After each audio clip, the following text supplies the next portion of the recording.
Morning आशीष। Iran की संसद ने बंद करने का निर्णय तो लिया है, मगर उसका जो फाइनल अप्रूवल है वो देश की सिक्योरिटी काउंसिल लेगी। अभी तो बंद अब तक नहीं हुआ। बंद नहीं हुआ है अभी तक। जब तक जो इमेजेस निकल कर आ रही है वहाँ से अभी भी शिप्स जो है वहाँ शिप्स का आवागमन तो जारी है।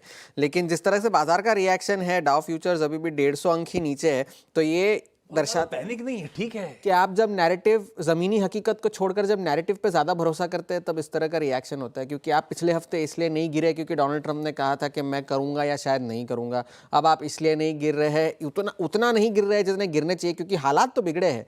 और अब ये कह रहे हैं क्योंकि वहाँ की एडमिनिस्ट्रेशन ने ये कहा है कि भाई फिलहाल के लिए हमारा और कोई हमला करने का इरादा नहीं है यूएस के एडमिनिस्ट्रेशन का, जब तक ईरान कोई जवाबी कार्रवाई नहीं करता।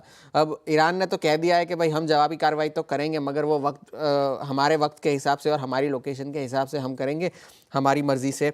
ये ईरान का था जवाब। लेकिन कल जो हुआ वो 3 न्यूक्लियर जो साइट्स है वहाँ पर यूएस ने हमला किया। और जेडी वांस ने कल इंटरव्यू में ये कहा भी कि हमने किसी भी सैन्य ठिकाने पर या रिहायशी इलाके पर हमला नहीं किया, सिर्फ न्यूक्लियर ठिकानों पर हमला किया। हमारी जंग ईरान से नहीं है, हमारी जंग ईरान के न्यूक्लियर प्रोग्राम से है। ये जेडी वांस का बयान था। और तीनों जो है न्यूक्लियर एनरिचमेंट जो फैसिलिटीज़ है वो पूरी तरह से बर्बाद कर दी गई है, जो चाहे वो फोर्डो हो, नाटान्स हो या इस्फहान हो। डोनाल्ड ट्रंप के मुताबिक तो तीनों तबाह कर दी गई है, मगर अब तक उसकी जो है स्वतंत्र तौर पर उस तरह से कोई पुष्टि नहीं हुई है। जबकि आईएईए ने ये कहा है कि जो इस्फहान की जो साइट है वहाँ पर भारी नुकसान पहुँचा है, लेकिन बाकी की 2 फैसिलिटीज़ को कितना नुकसान पहुँचा है ये अब तक किसी को जानकारी उतनी है नहीं।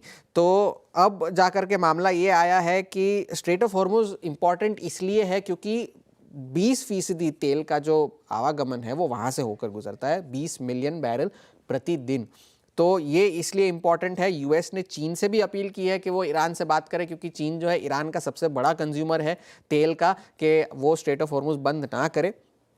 तो ये एक बात थी। और पिछले महीने ईरान ने लगभग 2 मिलियन बैरल प्रतिदिन का एक्सपोर्ट किया था तेल का, जो कि मेजॉरिटी चीन को ही किया था। तो इस वजह से तेल की कीमतों में उछाल उतना नहीं आया, क्योंकि जब शुरुआती ट्रेड में तो ब्रेंट $81 के पार निकल गया था, लेकिन अब फिर से जो है $78-69 के आसपास ही आ गया है। क्योंकि अब तक यही बात है कि ओपेक ये कहता आ रहा है कि हमारे पास काफ़ी सप्लाई है, अगर ईरान से कोई सप्लाई डिसरप्शन आया भी तो हमारे पास काफ़ी सप्लाई है। इसको ऑफसेट करने के लिए काफ़ी सारे आइडल हमारे रिग्स है, आइडल कैपेसिटी है, उसे फिर से काम पर लगाया जा सकता है बैरल्स को ऑफसेट करने के लिए। तो इस वजह से बढ़त तो है, मगर हायर लेवल्स पर अभी भी जो है तेल उतना उछल नहीं रहा है।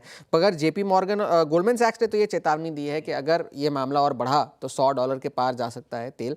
मगर जेपी मॉर्गन ने ये फ्लिप साइड पे कहा है कि स्ट्रेट ऑफ हॉर्मुज़ को बंद करने की प्रोबेबिलिटी जो है वो कम है, क्योंकि ये अगर ऐसा हो, क्योंकि यूएस जो है इसे एक एक्ट ऑफ वॉर समझ सकता है, तो मामला उस वजह से और बिगड़ सकता है। और जेडी वैंस ने कल ये कहा भी कि अगर ईरान ने ऐसा कोई कदम उठाया तो ये उनके लिए एक आर्थिक खुदकुशी होगी, यानी कि इकोनॉमिक सुसाइड होगा। तो ये एक बात थी। मगर ये जो कदम उठाए हैं डोनाल्ड ट्रंप ने, इस वजह से जो है उनके अपने पार्टी में थोड़ी सी जो है डिवीजन हो चुकी है। काफ़ी सारे रिपब्लिकन्स ने इसका समर्थन तो किया है, मगर कुछ ऐसे भी है जिन्होंने इसका समर्थन नहीं किया है। और काफ़ी सारे लोगों ने कहा है कि उन्होंने अपने संवैधानिक अधिकारों का फिर से उल्लंघन किया है, और कांग्रेस में अब ये वोट किया जाए कि उनके पावर्स को कर्टेल किया जाए। ये एक बात है। तो इस वजह से बाजार में कोई बड़ा रिएक्शन नहीं है, ना गोल्ड में है ना डॉलर में है, सदा हुआ रिएक्शन है, कोई ऐसा बड़ा रिएक्शन नहीं है। तो पावल की टेस्टिमनी जैसे आपने कहा ये एक बड़ा ट्रिगर होगा, और पीसी का इन्फ्लेशन होगा, मगर ये फिलहाल के लिए एक बड़ा ट्रिगर बना हुआ है। लीजिए भाई साहब, बात